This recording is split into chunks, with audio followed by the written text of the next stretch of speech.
জি হ্যাঁ আপনার চেয়ার দিচ্ছে জি বসুন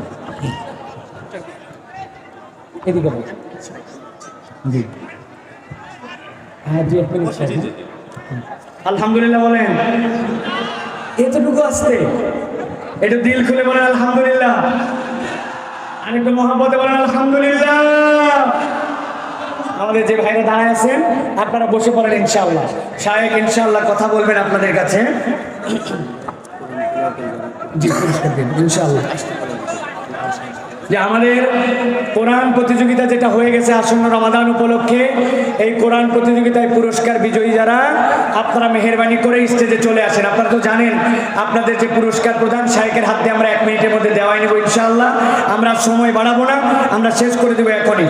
আপনাদের কাছে তাহলে বলেছিলাম গভীর মনোযোগ দেন, আবার এই ওয়াজ বাড়িতে নিয়ে যেতে হবে। সবচেয়ে কঠিন রোগ, ওই রোগের নাম কি? অন্তরের কাঠিন্য। 1 নম্বর লক্ষণ আমার অন্তর কঠিন হয়েছে, এর লক্ষণ কি? 1 নম্বর লক্ষণ আল্লাহর ইবাদত উপভোগ করতে না পারা।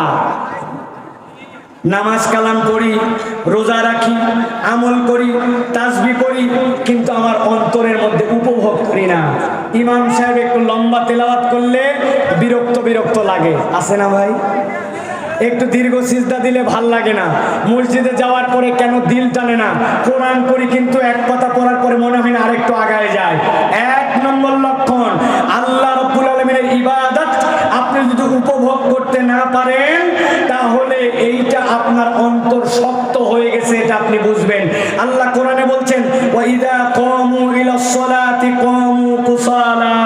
সূরা নিসার মধ্যে আল্লাহ বলেছেন 142 নম্বর আয়াতের মধ্যে, নামাজ তারাও পড়ে কিন্তু মুনাফিকের নামাজের চরিত্র, নামাজের দেহ আছে মন নাই। অতএব প্রিয় ভাইরা, এই যে নামাজ পড়ে আমরা দায়িত্ব মুক্ত হয়ে যেতে চাই, আমরা বলি না বিরাট দায়িত্ব ছিল, বাপরে বাপ একটা পেরেশানি মুক্ত হলাম, দায়িত্ব শেষ করলাম। এটা দায়িত্ব, তবে উপভোগ্য দায়িত্ব কিনা। আপনার নামাজ যদি আপনাকে টানে, আপনার ইবাদত যদি আপনাকে আনন্দ দেয়, আপনাকে যদি আপনার কোরআন তেলাওয়াত মনের মধ্যে তৃপ্তি দেয়, তাহলে বুঝবেন অন্তরটা নরম আছে। আর ইবাদত যদি আপনাকে উপভোগ না করায়, তাহলে বুঝবেন আমাকে শুধরাতে হবে। লক্ষণ নম্বর 1। 2 নম্বর আল্লাহ রাব্বুল আলামিনের আদেশ এবং নিষেধকে পরোয়া না করা। আল্লাহর আদেশও আমি পরোয়া করি না, নিষেধও আমি পরোয়া করি না। এইরকম টেন্ডেন্সির কতগুলা মানুষ আমরা হয়ে গেছি।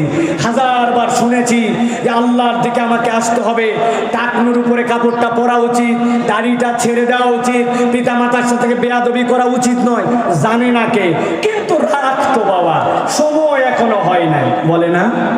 আল্লাহ কোরআনে বলছেন ওই মানুষগুলোর চরিত্র হচ্ছে আখলাদা ইলাল আরদ ওয়াত্তাবা হাওয়া ফামাতালুহু কামাসালিল কাল ইন তাহমিল আলাইহি ইয়ালহাস আও তাতরুকু ইয়ালহাস। আল্লাহ বলছেন এই মানুষগুলা যারা আল্লাহর আদেশ নির্দেশের পরোয়া করে না, নিজের জিন্দেগিটা দুনিয়ামুখী করে দিয়েছে, আল্লাহ বলছেন এদের চরিত্রগুলা কুকুরের মতো। কুকুরকে দাবড়ানি দিলেও হাঁপায়, না দাবড়ানি দিলেও হাঁপায়। যখন কোনো বান্দা আল্লাহর আদেশ নির্দেশ থেকে নিষেধ থেকে নিজেকে বিমুক্ত করে ইচ্ছা মতো জিন্দেগি যাপন করে, আল্লাহ বলছেন ওই মানুষগুলাকে আল্লাহ কুকুরের মতো জীবন দান করবেন। ওই মানুষ দুনিয়া আখিরাতে স্থির হতে পারবে না। অতএব আজকের থেকে সিদ্ধান্ত নেন, আল্লাহর আদেশ শুনেছি মানব, আল্লাহর নিষেধ আমার জীবন থেকে সরাই দেব। এটা 2 নম্বর। 3 নম্বর পাপ কাজ হলেও নিজের হৃদয় দংশিত হয় না। কথা বলেন না, কথা বলেন না, মন দিয়ে পয়েন্টটা শুনেন। আল্লাহর আদেশ নিষেধ অমান্য হলেও নিজের হৃদয় দংশিত হয় না। মানুষ 2 ধরনের, আল্লাহর আদেশ নিষেধ অমান্য হয়ে গুনাহ সকলের হবে, কিন্তু গুনাহ হওয়ার পরে এক দলের হৃদয় ইনাবাওয়ালা, আল্লাহর সাথে লেগে থাকে। আল্লাহ বলছেন এই লেগে না থেকে তুমি যদি ড্যাম কেয়ার হয়ে যাও, ফেরোশ্বাস হয়ে যাও, তাহলে এই অন্তর পচে গেছে, এই অন্তর শক্ত হয়ে গেছে। আল্লাহ রাব্বুল আলামিন বলেছেন আল্লাহু ইয়াস্তাবি ইলাইহি মান ইয়াশা ওয়া ইয়াহদি ইলাইহি মান ইউনীব। আল্লাহ তো হেদায়েত তাকে দেন, বান্দা ভুল করবে কিন্তু করার পরে অন্তরটা আল্লাহর সাথে লেগে থাকবে। আল্লাহ এই জন্য বান্দাদেরকে দোয়া শেখাচ্ছেন, রব্বানা আলাইকা তাওয়াক্কালনা, রব্বানা আলাইকা তাওয়াক্কালনা ওয়া ইলাইকা আনাবনা ওয়া ইলাইকাল মাসির।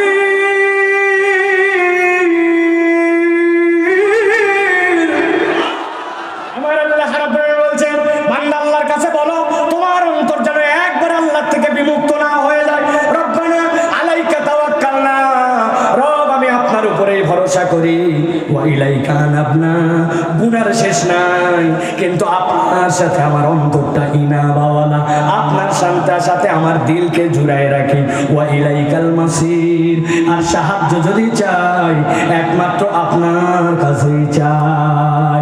অতএব কখনো অপরাধ করার পরে এই চিন্তা মনে আনা যাবে না, যদি এসে যায় অপরাধ আপনার অনুভূতি জাগ্রত করে না, গুনার পরে গুনাহ করতেছে এটা আমার আমলের মধ্যেই নাই, ধর্তব্যের মধ্যেই নাই, গায়েই বাঁধে না, চিন্তায় আসে না, অন্তর শেষ, উপরের দাড়ি টুপি পাগড়ি এইগুলো আপনার জন্য তখন বুমেরাং হয়ে যাবে। 4 নম্বর, অন্য মানুষের ব্যাপারে উদ্বিগ্নতা। আপনার অন্য মানুষের ব্যাপারে যদি দিলে আপনার উদ্বেগ না থাকে, কোনো একটা দরিদ্র, কোনো একটা দুর্বল উম্মার চিন্তা, আরে রাত তো ফিলিস্তিন, প্রত্যেক দিন ফিলিস্তিন ফিলিস্তিন নিয়ে এত চিন্তা করে লাভ আছে নাকি? আপনার অন্তর শক্ত হয়ে গেছে, আপনার অন্তর যদি উম্মার প্রেম না থাকে, আপনার অন্তর তাহলে ডাক্তারির মধ্যে নিয়ে আসতে হবে, আপনার অন্তরকে শুধরাতে হবে। অতএব আপনার অন্তরে অপরের জন্য চিন্তা থাকবে, আমার ওই ভাইটা যেন কল্যাণের দিকে আছে, সেও যেন আমার সাথে জান্নাতে যায়। এই চেতনা যদি বাজায় দেখবেন অন্তরে থাকে, অন্তরটা নরম আছে, আর অপরকে নিয়ে আপনার মন কাঁদে না, আপনার অন্তর তাহলে ঠিক না। সর্বশেষ 5 নম্বরে আল্লাহ রাব্বুল আমিন বলছেন, সবচেয়ে ভয়ঙ্কর অন্তর, যেই অন্তর অবরুদ্ধ এবং মোহরাঙ্কিত। আল্লাহ আমাদেরকে মাফ করে, বলেন আল্লাহুম্মা আমিন। আল্লাহ বলছেন, খাতামাল্লাহু আলা কুলুবিহিম ওয়া আলা সামঈহিম, ওই অন্তরের উপরে এমন মোহর পড়ে গেছে, স্বয়ং মুহাম্মদ সাল্লাল্লাহু আলাইহি সাল্লাম পাশে, তারপরও ঈমান আনতে পারে নাই। আছে না ভাই? মসজিদ পাশে, পাশেই দোকান সাইফুলের, ওই জায়গায় ক্যারাম বোর্ড খেলে, আর এই মসজিদে আযান হয়, নামাজ পড়তে আছে না, এইরকম কতগুলা অন্তর পুড়ে যাওয়া লোক আছে। রাগ হলেন আপনারা? ওদেরকে শুধরাতে হবে। আল্লাহ রাব্বুল আমিন বলছেন, খবরদার একটা জায়গা থেকে তোমরা যেন চলে যায় না। ওয়া মান আ'রাদা আন যিকরি ফাইন্না লাহু মাঈশাতান দানকা ওয়া নাহশুরুহু ইয়াওমাল কিয়ামাতি আ'মা। যদি আমি আল্লাহর স্মরণ থেকে নিজেকে সরাই নেই, কোরআন থেকে সরাই নেই, আল্লাহ দুনিয়াতেও জিল্লতি দিবেন, পরকালেও জিল্লতি দিবেন। কথা সংক্ষেপ প্রিয় ভাইয়েরা, আমি আপনাদের কাছে যে বিষয়টা বোঝাতে চেয়েছি, বাহ্যিক ট্রিটমেন্টে আমরা পাগল হয়ে গেছি। বাড়িটা সুন্দর হোক, চেহারা সুন্দর হোক, মুসের গেটআপটা সুন্দর হোক, টুপিটা যেন সুন্দর হয়, জামা কোট বিরাট ভাবের, দাড়ির স্টাইল বিরাট ভাবের, কিন্তু অন্তর শেষ। আছে না ভাই? আল্লাহ যেন আমাদের অন্তরগুলাকে ঠিক করেন। যে 5টা লক্ষণ বললাম মনে রাখবেন, এবং এখান থেকে আমরা যেন আমাদের জীবনকে পরিবর্তন করতে পারি, সেই চিন্তা আল্লাহ রাব্বুল আমিন যেন আমাদেরকে দান করেন, বলেন আল্লাহুম্মা আমিন। আমি আর এক মুহূর্ত কথা বাড়াবো না। আল্লাহ রাব্বুল আমিন আজকে যে কথা আমাদেরকে সংক্ষিপ্ত সময় বলালেন, এই কথাগুলির উপর আমল করার তৌফিক দান করেন। এখন আমাদের শায়েখ আহমদুল্লাহর ফ্লোর, এরপরের থেকে ইনশাআল্লাহ শায়েখ যতক্ষণ বলবেন ততক্ষণ বলবেন, আমরা ইনশাআল্লাহ আসি।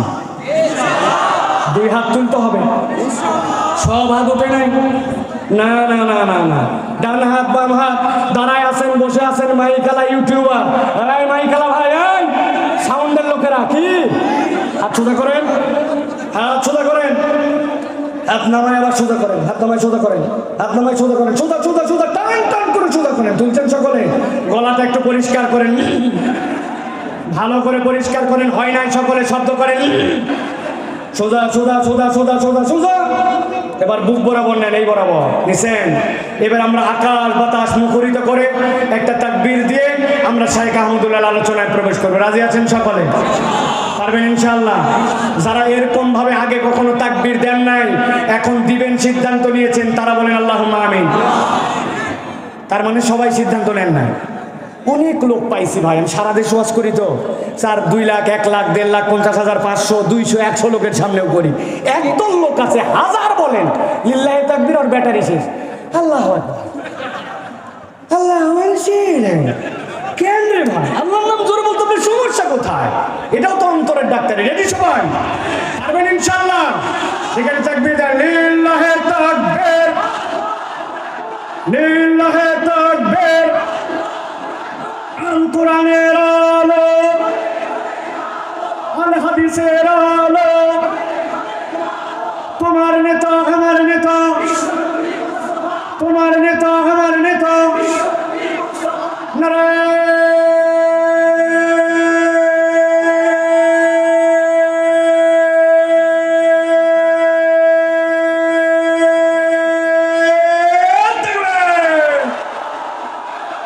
আলহামদুলিল্লাহ, ওয়া মা আলাইনা ইল্লাল বালাগ।